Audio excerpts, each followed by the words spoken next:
The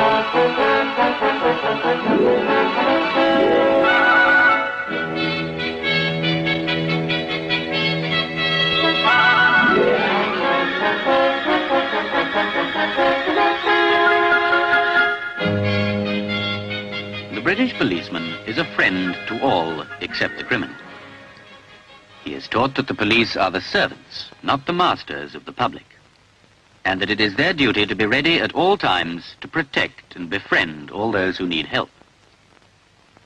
Whatever the trouble is, people know that the policeman will deal with the situation efficiently and without fuss.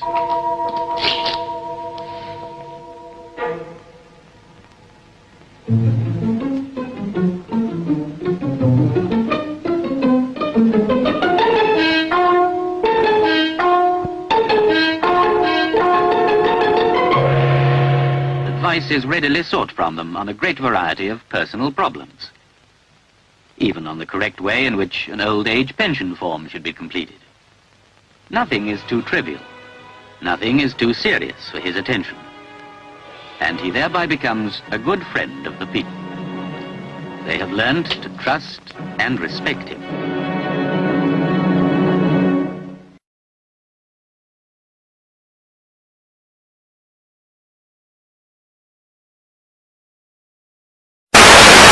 Friend to all. A police officer who was filmed pushing a man to the ground during the G20 protests in London last year will not face charges over his death. Servants. I asked him to identify himself and he refused. Not the masters of the public.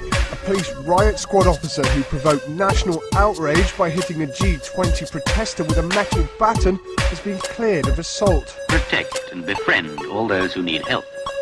The shocking brutality that earned a police sergeant a criminal conviction. Custody Sergeant Mark Andrews, a former soldier, was caught on CCTV grabbing hold of her in the station lobby and dragging her across the floor. He then shoved her into a cell.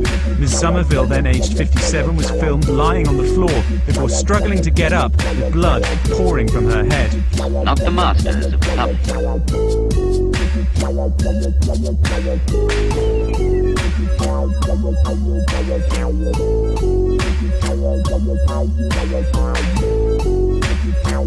This is all good for you. You do not have a right to come up and start pushing my camera. I'm not pushing you. You did. Shut up. And the camera's on. Shut up. A good friend of the people. Trust, and respect. Now, the Metropolitan Police are facing a compensation bill of £250,000 after admitting a raid on a climate change group the day after the G20 protest last April was illegal.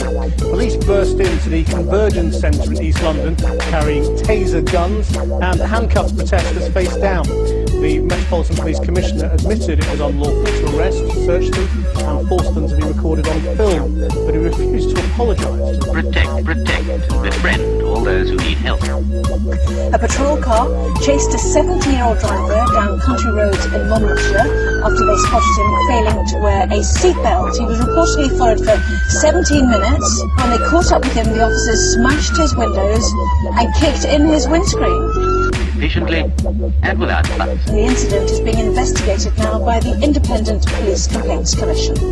Servants. It was a defining moment in British policing when two firearms officers walked up to a passenger on the London Underground and shot him in the head. Protect. Shut up and listen to me. Okay? You're in my customer and you will be quiet and you will listen. Not the masters of the public. On my throat! Camera recording. And then he sort of came to me and sort of pushed my head down. When he stood me up, he put his hands around my neck. Not the masters.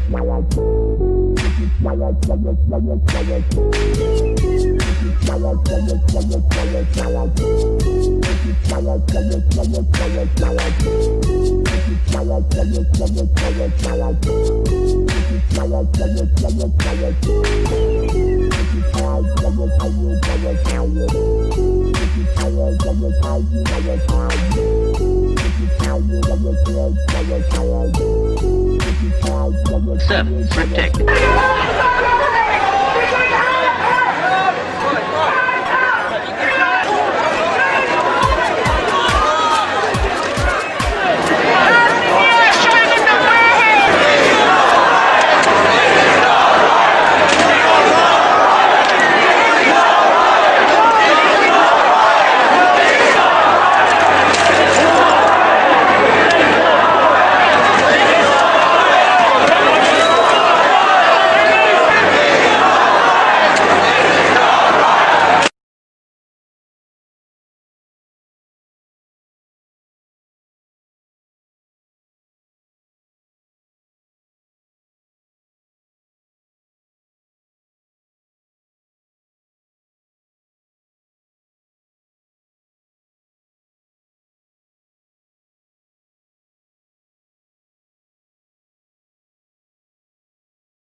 If you work in law enforcement, I have a very important question for you, one which soon may be a matter of life or death.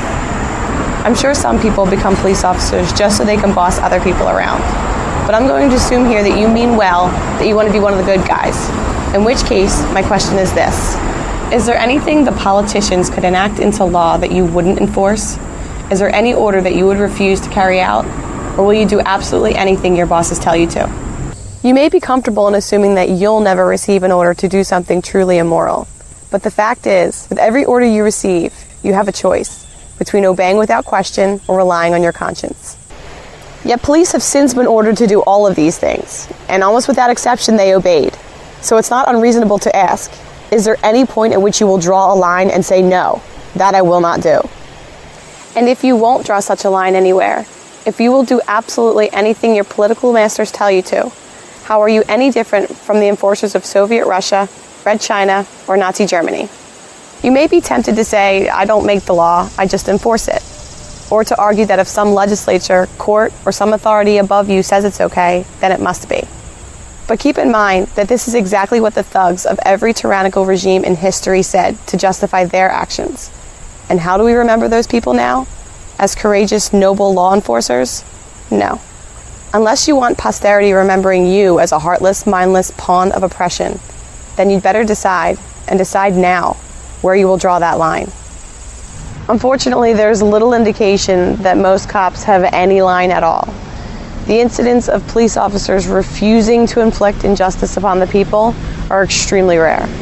For the most part, cops seem completely incapable of disobeying immoral orders, and instead do what the enforcers of every other authoritarian empire have done, inflicting harm on innocent people whenever and however those in power tell them to, while accepting no personal responsibility for their actions.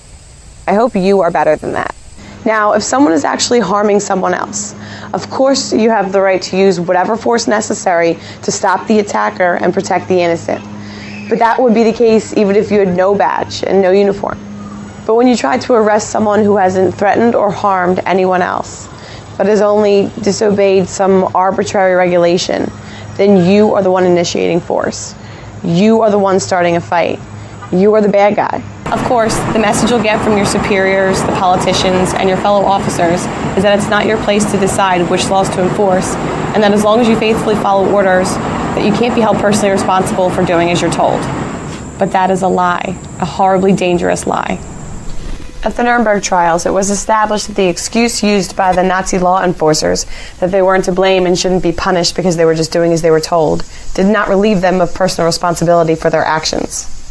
And make no mistake, if you choose to blindly obey unjust commands, and one day your intended victims decide to fight back, saying that you're just doing your job will not make you bulletproof. It may be your own life you save by deciding now at what point you will choose to be a moral, responsible human being instead of just an obedient pawn of those in power. Ultimately, only you can answer the question of where you will draw that line. But really, the only moral, rational answer is this. If something would be wrong for you to do without a badge, then you shouldn't do it with one either. The idea that uniforms and legislation can give you special rights is both false and horribly dangerous. Nearly every large-scale injustice in history was committed by people who wrongly imagined that their position of authority made it okay for them to do things that other people have no right to do. Like everyone else, you have the right to use force to stop attackers and protect the innocent, and when you do that, you are the hero. But you have no right to be the attacker, even if it's your job, and even if the aggression is called law. Always, in every situation, you and you alone are responsible for what you do. Wearing a badge and a uniform and doing whatever you're told does not make you brave and noble or deserving of any respect.